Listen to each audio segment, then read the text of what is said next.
Hindi na raw magsusumiti ng tugon sa mga sagot ni Vice President Sara Duterte sa Articles of Impeachment ang House Prosecution Panel. Kung bakit, alamin sa unang balita ni Tina Panganiban Perez.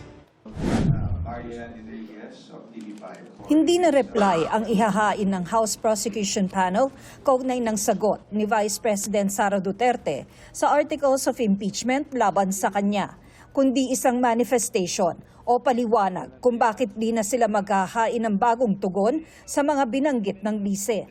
Well, our position is not to file a reply because we believe na they did not dispute any allegation of facts doon sa Articles of Impeachment. It has been prepared already. So, peperma na lang ang mga House prosecutors. Balak din ng House Prosecution Panel na kausapin si Senate President Pro Tempore Win Gatchalian tungkol sa pahayag nitong manunumpa ulit ang mga senator judge para sa impeachment trial.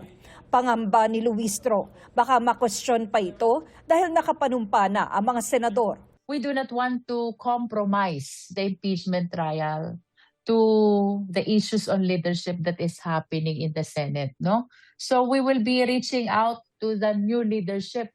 Kung meron anyang dapat manumpa, baka yung bagong presiding officer kung mapalitan nga.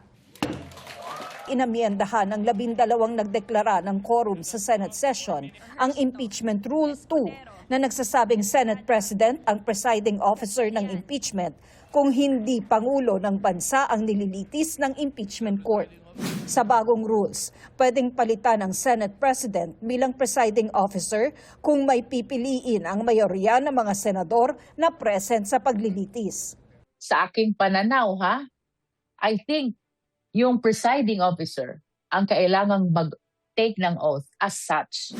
Paano kung makatanggap ang House Prosecution Panel ng magkaibang utos mula kay Gatchalian at kay Senator Alan Peter Cayetano kaugnay sa impeachment? Ni-recognize at kinilala po ng House of Representatives ang bagong leadership sa pangunguna ni Acting SP, Senator Win Gatchalian. We will be following the instruction order which will be coming from the new leadership. Irrespective of who the Senate leadership is, tuloy po yung trial. Ito ang unang balita.